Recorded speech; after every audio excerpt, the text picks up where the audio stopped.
Hello everyone, audio article program में आपका स्वागत है। आज का हमारा टॉपिक है पीरियड्स लीव क्यों जरूरी।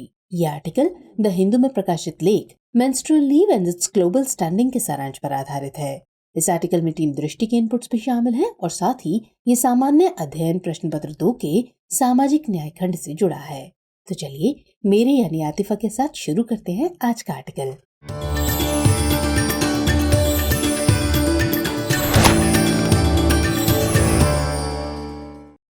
दरअसल हाल ही में महिलाओं के नाजुक दिनों को लेकर सुप्रीम कोर्ट में एक याचिका दाखिल की गई थी। इस याचिका में छात्राओं और कामकाजी महिलाओं के लिए पीरियड्स यानी मासिक धर्म दर्द की छुट्टी देने के लिए राज्य को निर्देश देने की मांग की गई थी, लेकिन सुप्रीम कोर्ट द्वारा इस याचिका को खारिज कर दिया गया है।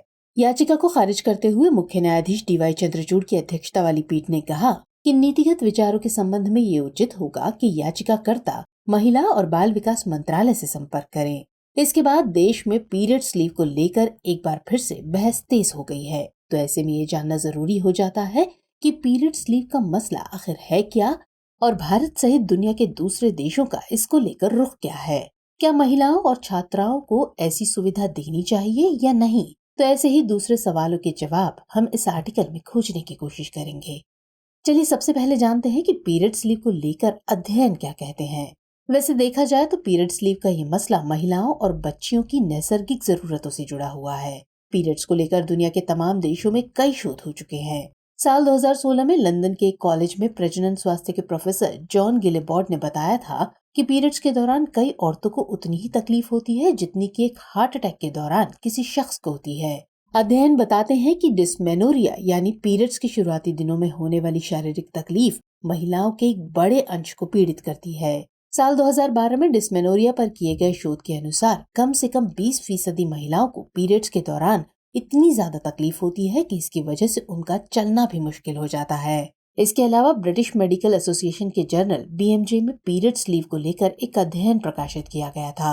इसमें शामिल नीदरलैंड की 32,000 महिलाओं में से करीब 81% ने माना कि पीरियड्स के दौरान होने वाली तकलीफ से पूरे साल में उनकी प्रोडक्टिविटी में करीब 23 दिन के काम की कमी आई।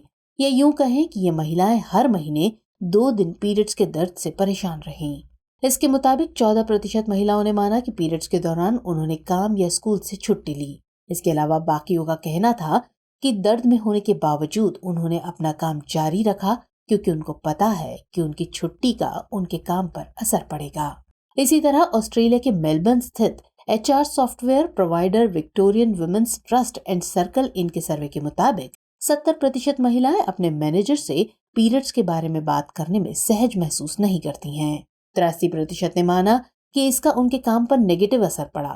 इस तरह वैज्ञानिक नजरिए से देखा जाए तो औरतों को मेंस्ट्रुअल लीव की बेहद जरूरत होती है। चलिए इसके आगे देखते हैं कि दुनिया इस मसले पर किस तरह का दृष्टिकोण रखती है।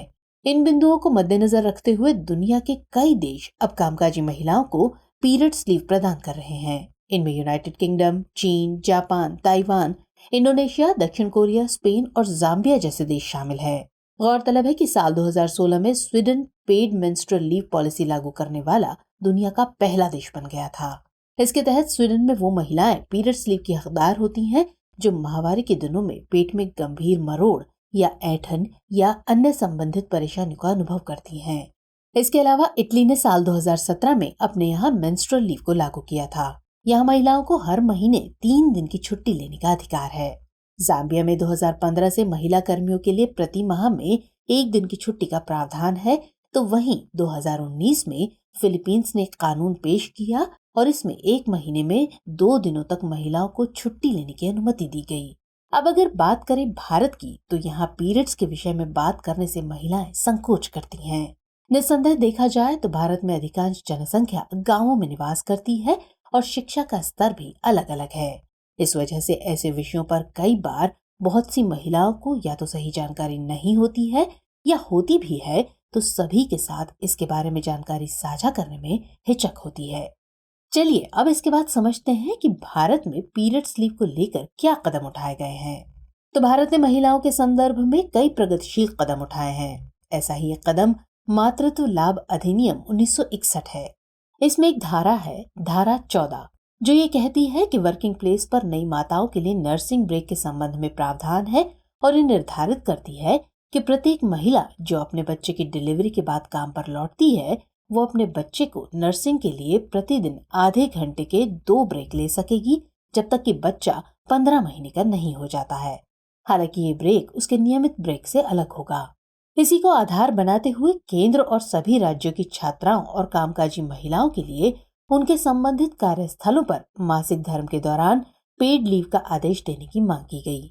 वैसे ये कोई पहली बार नहीं है जब भारत में पीरियड्स लीव को लेकर बहस शुरू हुई हो। समय समय पर इस विषय पर विचार विमर्श होते रहे हैं और जनवरी 2018 में लोकसभा में मेंस्ट्रुअल बेनिफिट बिल नामक एक विधेयक भी लाया गया था।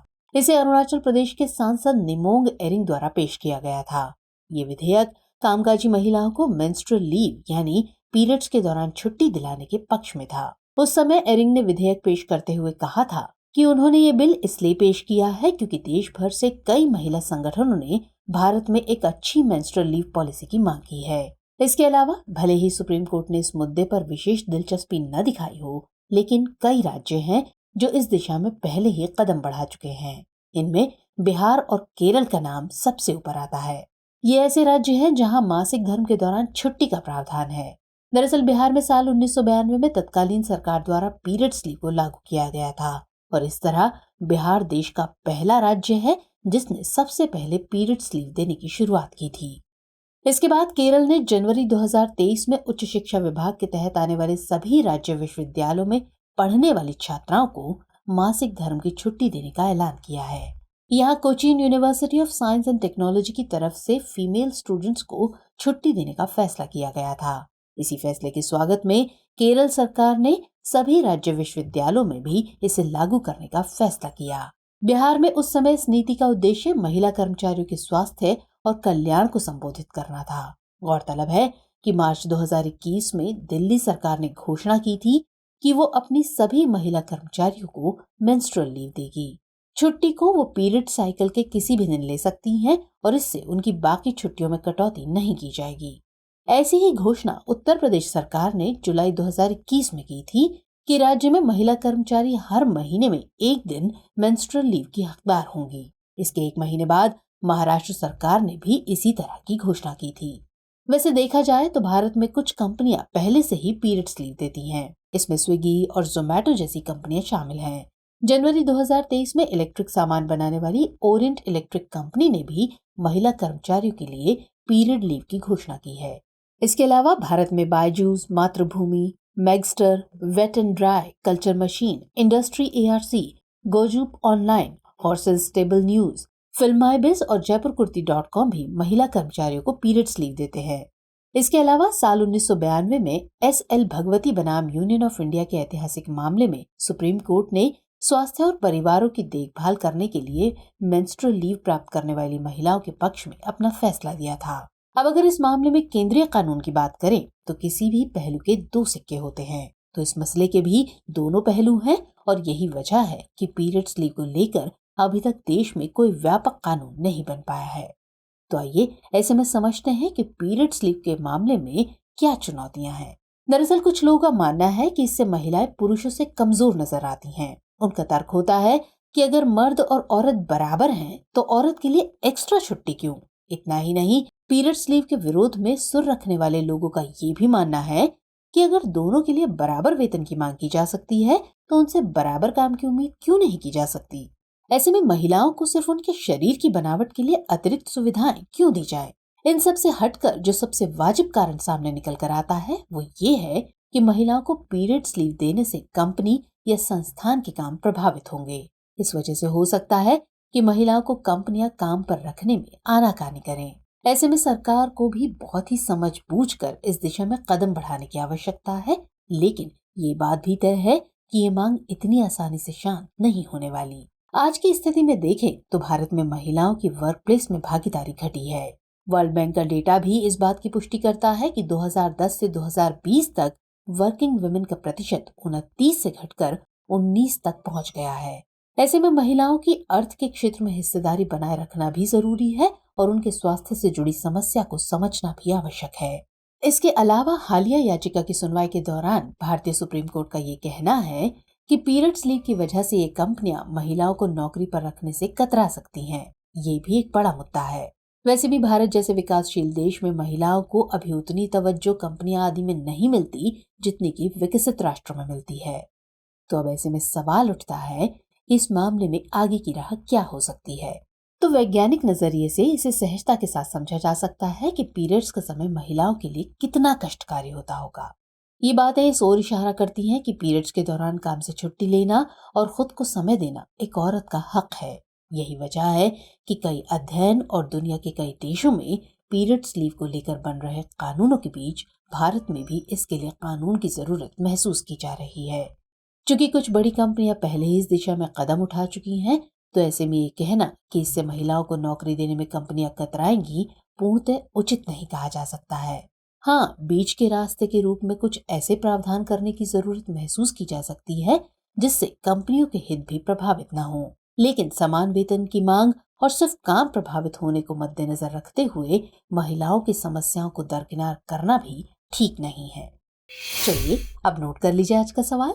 पीरियड्स लीव महिलाओं के लिए आवश्यक है, लेकिन इसे लागू करने में कई चुनौतियां हैं। इस कथन का मानवीय मूल्य और आर्थिक हितों को ध्यान में रखते हुए परीक्षण कीजिए। तो आज के एपिसोड में इतना ही। मिलेंगे अगले एपिसोड में किसी और खास विषय के साथ। तब तक के लिए जय हिंद।